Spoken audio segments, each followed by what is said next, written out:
nga xam ne defoon nañu violence à Saint-Louis. alors il y a une rivalité boo xamante ne marqué na nit ñi ci campagne bi c'est la rivalité entre la tête de liste de Pastef Ousmane Sonko et la tête de liste nationale de Sàmm Sa Kàddu Barthélémy Diaz ba tax kii di la tête de liste de Pastef yaramam tànk gannaaw bi nga xamante ne jàpp nañ ne attaqué nañ leen à Saint-Louis moo woote waat à ce que ñu delluwaat ci gatsa bi il a appelé à la vengeance gis nga ne ay France 24 RFI bind nañ ci gannaaw bi sax nag génnaat na ci daal di woote vraiment au calme et tout ça mais l'appel là ba nga xamante ne Ousmane Sonko émettre na ko au garsa ba jàpp ne sax war na dem Baobab di fay ji campagne bi nga déggee loolu nga nekk observateur nekk membre de la société civile lan la def ci yow.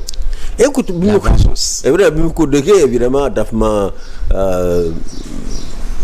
neexuma du kàddu yoo xam ne war nañ ko mën a rafetlu mais comme tu dis le lendemain.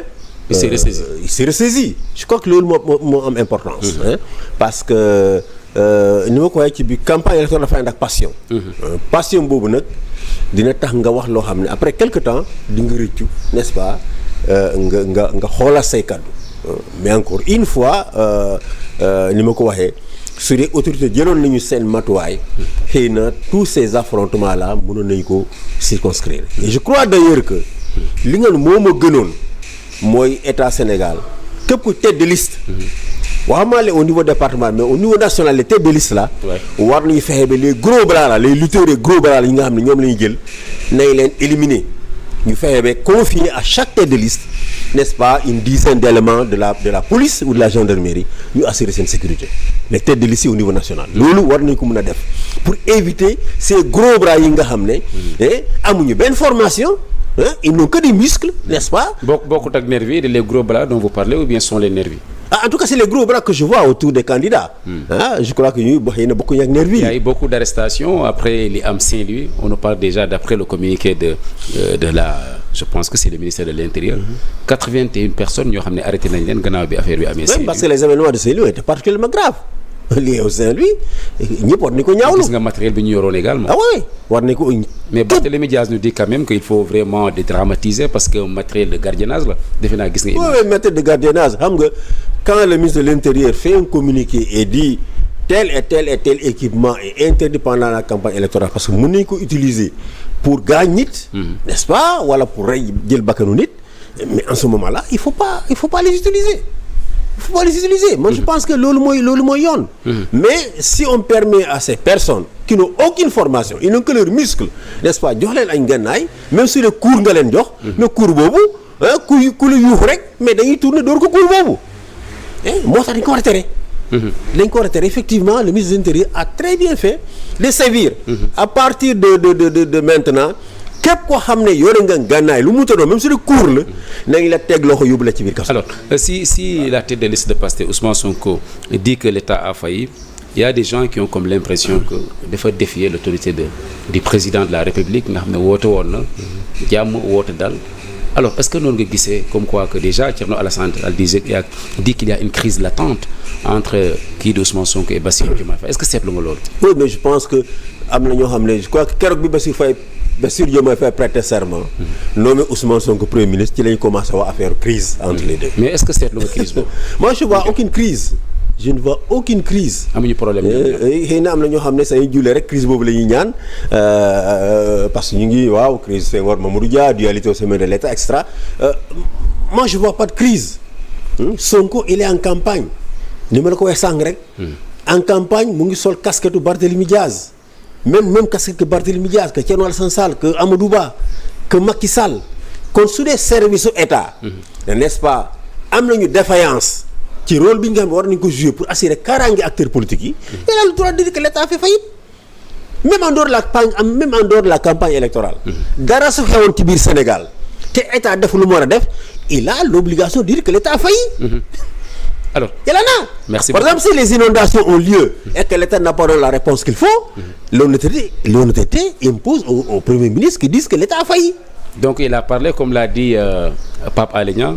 Il dit que Ousmane Sonko est quelqu'un de très honnête. moo tax mu waxee loolu. Mais absolument. Vous confirmez Pape Alé? Mais absolument, je pense que c'est une question d'honnêteté. Quand l'État a failli, le président, le Premier ministre, même le ministre de la Justice, de l'Intérieur devrait reconnaître que ses services ont failli. Et qu'il va apporter des mesures de rectificatif. Et d'ailleurs, mesures il a commencé à apporter. et s'il n'y avait pas ces difficultés-là il n'aurait pas pris les mesures qu'il a pris en ce moment. Très bien beneen déclaration bu attirer attention nit ñi toujours dans le cadre de la campagne parce que campagne rime également avec des déclarations mooy yi Tahirou Sarr di def nga xamante ne mouvement nationaliste lay jiite ci élection législative bi yàgg na ko prôné bien avant la campagne pour les élections législatives mooy le fait que ñu wutal ay carte de séjour ñii di étranger alors discours boobu muy prôné en tant que nationaliste est-ce que rassuré na la.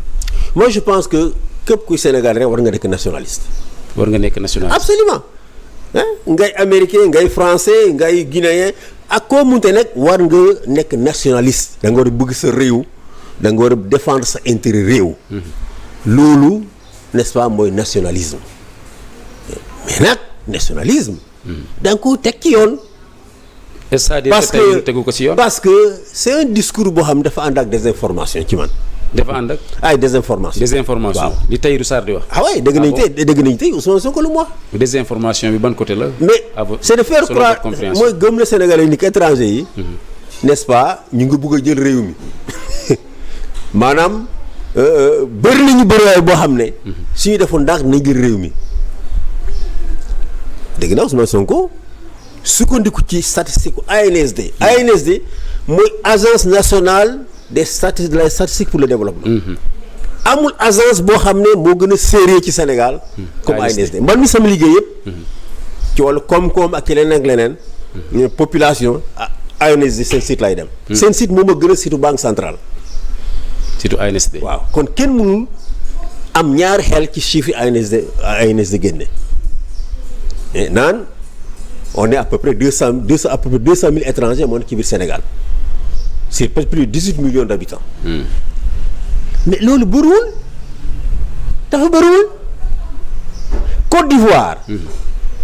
étranger ci Côte d'Ivoire c'est 22% de la population maanaam soo jëlee juróomi. habitants Côte d'Ivoire.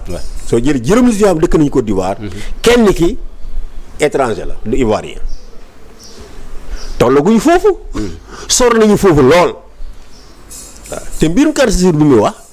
carte de séjour amoon na fi Sénégal amoon na fi ñun am nañu ay collègues yoo xam ne.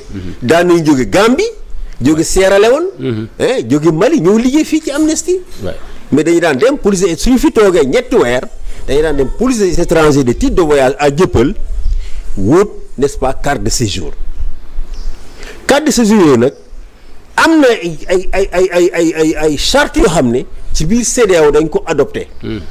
charte yooyu n'est-ce pas concerne rek léegi libre circulation maanaam dem fi la neex te doo laaj visa waaye dafa concerner le libre établissement. moo tax tey soo demee réew bu mel ni Côte d'Ivoire. ni ma ko lay sànq Côte d'Ivoire mooy dëkk bu ëpp étranger fii ci Afrique parce que 22% de la population étranger lañu. loolu dafa bëri. France sax amu ko. gëw ma ne am na réew ci biir àdduna réew yoo xam ne am nañu 22% de la population étrangère. mais Côte d'Ivoire amul carte de séjour. Guinée amul carte de séjour. Mali amu ko Burkina amu ko Togo amu ko. et pour dire quoi mënul il y a que quelques états anglophones yoo xam ne ils sont encore à la traîne. ils n'ont pas encore adopté n'est-ce pas leur législation au texte de la CEDEAO ñoom ñoo fi laaj lu mooy Nigéria Sierra Leone ak Ghana. mais ils vont suivre parce que tey su amoon benn étranger sénégalais bu nekk Ghana. ñu laaj ko carte de séjour mun na dem saisir cour de la CEDEAO. saisir cour de la CEDEAO dañ condamné Ghana pour que mu aligné wu. kon dañuy nekk ci espace communautaire. espace communautaire boobu nag change la pour Sénégal parce que c'est des centaines de millions n'est-ce pas de consommateurs pour les industries sénégalaises. tey soo amoon sa entreprise Sénégal tu as un marché de plus de 200 millions maanaam 200 millions parce que Nigéria rek c'est presque plus de 300 millions d'habitants. Tu as un marché de presque 500 à 700 millions de consommateurs. boo xam ne mun nga leen jaay. kon la CEDEAO c'est un atout. Ce n'est pas un handicap pour le Sénégal. Tous ces textes-là ont pour but de renforcer l'intégration économique. soo amee sa alal Nigéria. bugg a ñëw Sénégal nga mën a ñëw Sénégal toog investir nga toog liggéey Sénégal soo dee am nga sa alal Côte d'Ivoire gis appartement yu rafet Dakar. nga ñëw jënd sa appartement bu rafet n'est-ce pas mun fa dëkk te doo am ay tracasseries installé wu fa tranquillement. waaw loolu moo xew ci biir Europe. doo gis italien bi ñuy laaj carte de séjour en France. doo gis hollandais bi ñuy laaj carte de séjour en Allemagne amu fa.